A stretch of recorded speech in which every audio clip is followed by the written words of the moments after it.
ay nais patahimikin ang taong lumalaban sa kontra-korupsyon. Kaya ito, kung may mga narinig pa dyan na mga kongresista na nasa loob, mahiya naman kayo sa mga ordinaryong Pilipino na nagpapasahod at nagpapalamon sa inyong mga pamilya. Tandaan ninyo, hindi kayo yumaman kung hindi kayo nilukro ng taong bayan. Pero hindi pa ba sapat ang inyong mga sweldo para magnakaw sa kaban ng bayan? At ngayon, ang nais ninyo ay patahimikin yung mga taong nagpapahayag at pagkontra sa nangyayari ninyong ginagawang kalokohan dyan sa loob. Bakit hindi ninyo paimbestigahan ang inyong mga kasamahan na maraming mga anak, maraming mga kabit, at ang inyong mga salin na wala nang ginawa kundi magnakaw sa kaban ng bayan?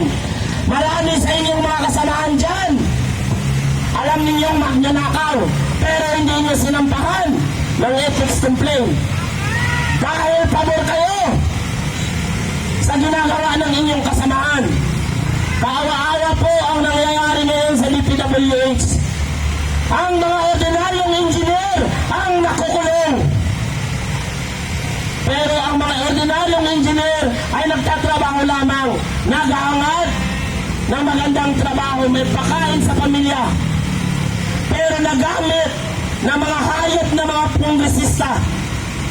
At wala pang ni isang kongresista nakakulong. Hanggang ngayon, ilang buwan ng investigasyon, pero wala pa rin resulta. Mas nauna pa nilang sampahan ang maliliit na isda kaysa sa mga dambuhalang buhaya na nasa loob ng Kongreso. Kaya sa mga kongresista dyan, mahiya naman kayo, mga putang ina nyo. Mahiya kayo sa taong bayan, mahiya kayo sa mga anak ninyo. Hindi habang buhay ay mga kongresista kayo. Darating ang panahon na magiging ordinaryong Pilipino kayo at mag-react din kayo sa mangyayaring korupsyon na ginagawa ng mga dating kasama ninyo. Mahiya kayo sa ordinaryong Pilipino na maraming namamatay. Mahiya kayo sa mga ordinaryong Pilipino na ang haba-haba ng pila sa mga ospital. Dahil inuna ninyo ang pagnakaw sa kaban ng bayan kaysa gumpanan ninyo ang inyong sinumpaang salaysay at tungkulin na magsilbi at protektahan ang taong bayan. Kaya kayo binoto bilang representative para irepresenta ang mga ordinaryong Pilipino ipaglaban sa inyong mga lugar, sa inyong mga distrito. Pero ginamit ninyo ang pansamantalang mandatong yan para magnakaw sa kaban ng bayan. Kung may hiya pa kayo, mga kongresista, kung ako sa inyo, kung hindi pa masyadong makapalang mukha ninyo, putang ina nyo, ibalik nyo ang pera ng taong bayan at umalis kayo sa Kongreso. Wala kayong silbi sa Pilipinas. Kayo ang tunay na nagpapasira at nagdidestabilize ng bansang ito. Dahil kayo ang nagnanakaw, kayo ang nagwawalang hila sa bansang ito, at kayo ang nagpapahirap sa ordinaryong Pilipino. Kaya kayo ang tunay na nag-destabilize ng bansang ito. Mga hayop kayo, mga umpok nito. Yun lamang po. At ngayon naman, pakinggan natin ang boses. Siguro kilalang-kilala nyo ito. Napaka-viral nito ngayon. Napakatapang.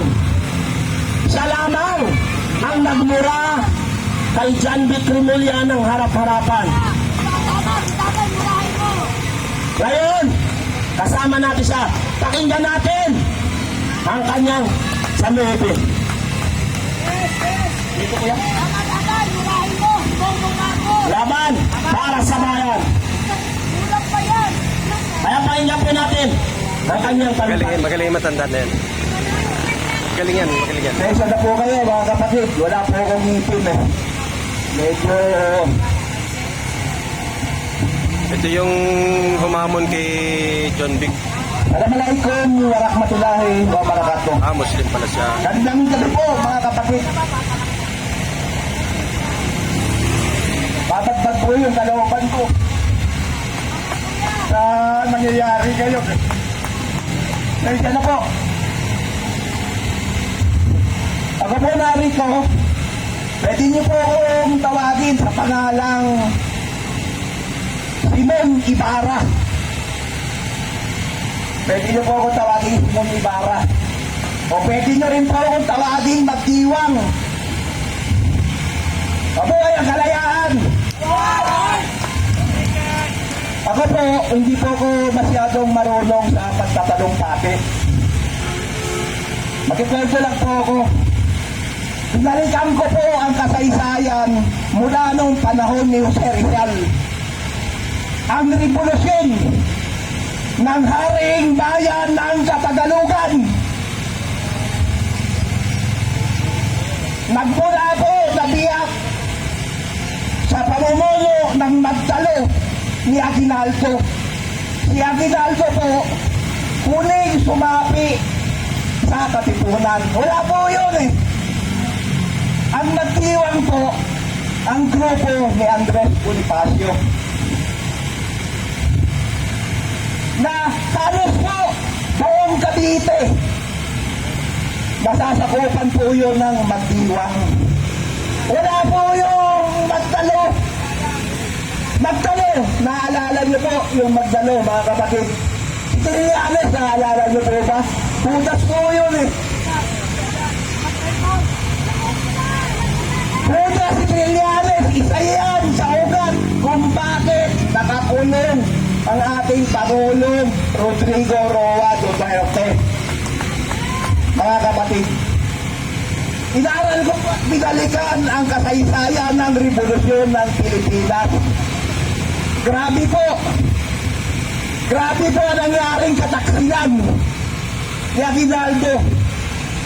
Pinapatay po si Bonifacio, si Andres Bonifacio, na supremo po ng kagalang-galangan, kataas-taas kagalang-galangan, katipunan ng mga anak ng bayan. Diba sir, totoo po yun. Hindi po nagpumula. Kaya nga po, nadadala ako ng emosyon eh. Kasi, kung titignan po natin, mula po nung kasaysayan ng unang revolusyon, hanggang ngayon, tumutukba po eh, mga pagyayari. Umuulit at bumabalik-balik po ang mga katraidoran. Ang mga pagnanakaw, ang mga pagpatay. Nakakatakot po eh. Mga kapatid, baka po narito, dahil po sa binalikan ko yung kasaysayan, nakita ko po ang mga pagkakamali. Isa lang po ang ugat eh, kung bakit nangyayari sa atin to. Wala pong iba. Hindi po Pilipino sa kapwa Pilipino ang nagpapahirap sa kapwa nating Pilipino.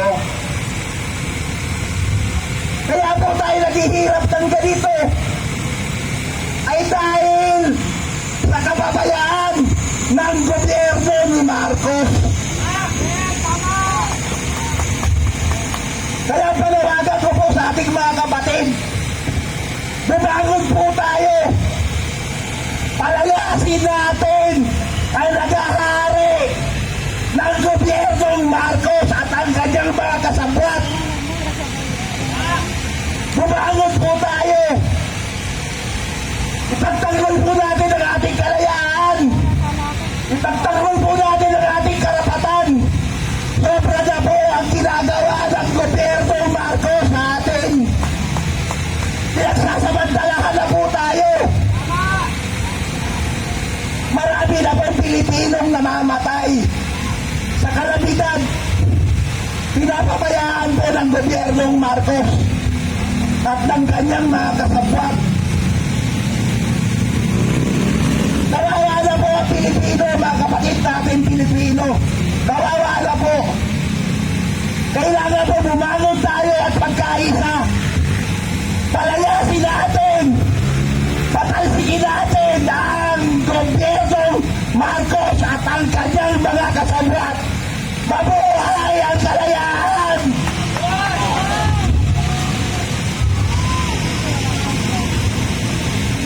Wala pong kasalanan si Rodrigo Roa Duterte. Lahat po, nagtrabaho po siya ng maayos para sa atin.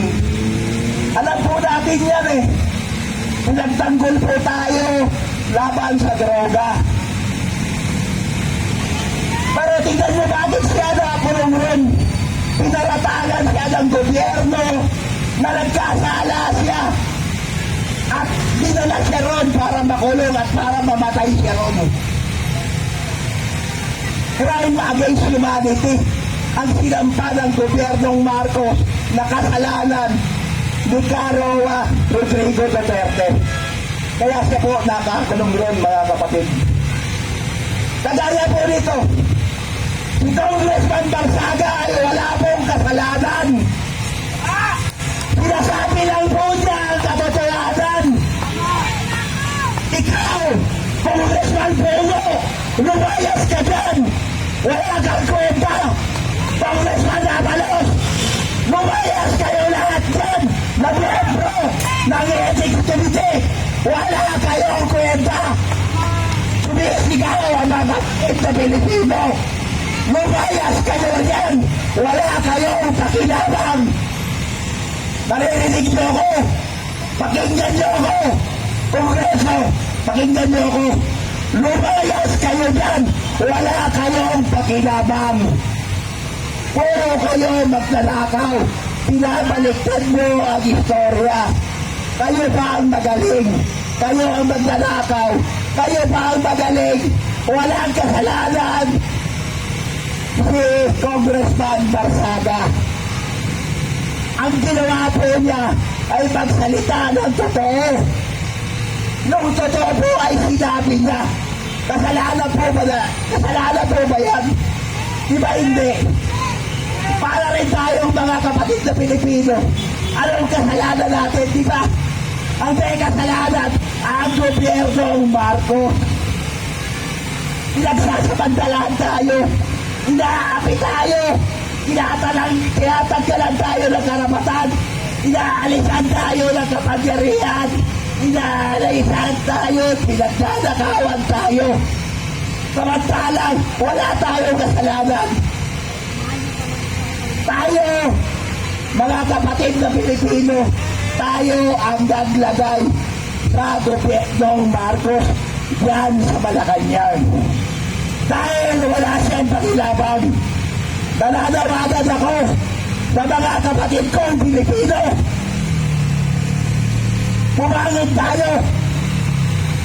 Palayasin natin ang walang kwetang gobyernong Marcos. Ginagamit ang militar, ginagamit ang kapulisan para supilin yung karapatan natin, para pahirapan tayo. Dapat maintindihan natin yan, mga kapatid. Wala silang karapatan dahil ang kapangyarihan ay nagkagaling sa atin. Diba? Lahat ng mga walang iya, lumayas kayo dyan. Pinapalayas ng mga Pilipino, ng mga walang iya na walang pakinabang. Nasa amin ang kapangyarihan, wala sa inyo. Puro kayo magnanakaw. Wala kayong karapatan para sikilin ang karapatan namin. Nasa amin ang kapangyarihan. Huwag kayong maghari-harian dito sa Pilipinas. Hindi nyo sarili ito. Hindi nyo pag-aari ito. Pag-aari ito ng mga kapatid naming Pilipino. Maririnig nyo ko. Ng mga hindi sumasalayon sa sasabi ko, upakan nyo ako. Gusto ko makita yung tapang nyo. Naabot mo kayo. Lahat ng hindi ko sinada yung sinasabi ko, upakan nyo na ako. Handa akong mamatay para ipagtanggol ang karapatan ng mamayamayang Pilipino. mga kapatid na Pilipino. Nananawagan ako sa mga kapatid natin Pilipino, Luzon, Visayas, Mindanao. Gumising kayo at bumangon. Ipaglaban natin ang kalayaan. Ipaglaban natin ang karapatan. Palayasin natin ang mga magnanakaw sa gobyerno. Palayasin natin. Masyado na sila. Masyado na sila perwisyo sa buhay natin mga Pilipino, di ba? Panahon na para mawala na sila. Pagkaisa tayo, pabagsakin natin ang gobyerno ng Marcos. Ayaw na natin sa kanila. Nananawagan ako sa mga kapatid natin Pilipino, magkaisa tayo. Palayasin natin sa Marcos at ang kanyang mga kasabuan. Paliwanag. Abalos, Congressman Pelo, umpisahan nyo na. Lumayas kayo dyan. Wala kayong kwenta. Hindi kayo nagsisilpi ng tapat. Mga traitor kayo. Traitor kayo sa mga bayang Pilipino. Lahat ng mga traitor, magsinayas kayo dyan. Hindi namin kayo kailangan. Kay Poles, kay Sundalo, basta traitor. Lumayas kayo dyan. Hindi namin kayo kailangan. Kailangan namin pagkaming kusingkis sa mga kapatid namin Pilipino para magbago ang buhay namin.